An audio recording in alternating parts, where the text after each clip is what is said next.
first major storm of the season arrived in early June, when severe tropical storm Wu developed over the western Pacific and tracked towards southern China. Between the 9th of June and the 15th of June, Wu battered the provinces of Guangdong and Hainan, as well as the special administrative regions of Hong Kong and Macau. With maximum sustained winds near 110 km per hour, about 68 miles per hour, the storm unleashed torrential rains that overwhelmed drainage systems in rural and urban areas alike. At least 17 people lost their lives, many of them in flash floods and landslides triggered by heavy rain. Economic losses were estimated at $253 million, according to local disaster management offices. Farmers in Hainan reported entire rice paddies washed away, while in Guangdong, videos circulated online showed residents wading through waist-deep water to reach emergency shelters. Fishing fleets in the South China Sea were ordered to return to port, and thousands of flights across the Pearl River Delta were delayed or cancelled. Local officials acknowledged that Wu set a Trump.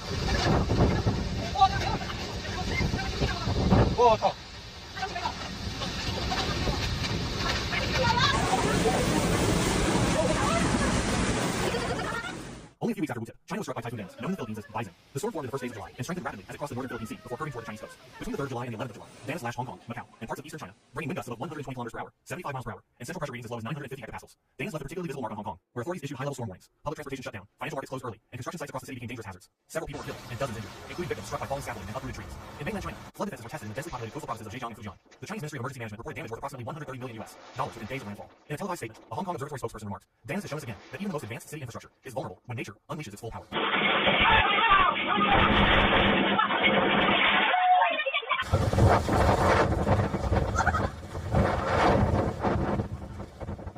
As cleanup operations from Daniels were still underway, Typhoon Wu followed close behind. The storm developed in mid-July and struck southern China between the 16th of July and the 23rd of July, becoming one of the most disruptive weather events of the season, with sustained winds close to 110 km per hour, 70 miles per hour. Wu was not the strongest storm in terms of intensity, but its timing and trajectory made it especially destructive. In Hong Kong, officials took the rare step of issuing the number 10 typhoon signaled the city's highest level storm warning. This forced the closure of schools, government offices, and tourist attractions, including the Disney Resort. Hundreds of flights were grounded at Hong Kong International Airport, and the normally bustling city fell silent under sheets of rain and howling winds. On the 20th of July, Wu made landfall near Taishan in Guangdong province, bringing widespread flooding, power outages, and landslides in surrounding towns. Reuters and other international media reported images.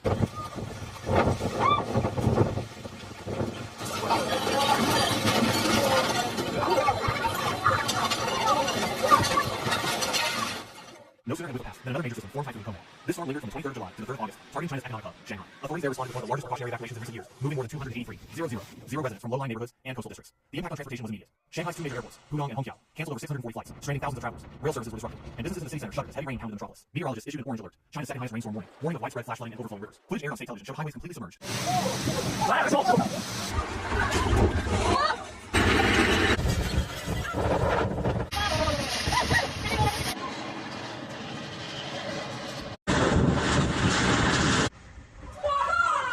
From the beginning of June through mid-August 2025, China has faced an unusually intense typhoon season that has already reshaped daily life across much of the country. 5 major storms Wu, Danis, Wifa, Kome, and Pottle have swept through the South China Sea and made landfall along China's southern and eastern coasts. These storms have disrupted the lives of millions, caused extensive flooding in major cities, and forced authorities to evacuate hundreds of thousands of residents. According to Chinese meteorological agencies, rainfall totals and wind speeds recorded during the season are among the highest in recent decades, raising concerns that stronger storms are becoming the new normal in East Asia. For communities in provinces like Guangdong, Zhejiang, and Jiangsu, as well as in cities such as Hong Kong, Shanghai, and Guangzhou, the summer of 2025 will be remembered for its unrelenting cycle of warnings, evacuations, and rebuilding.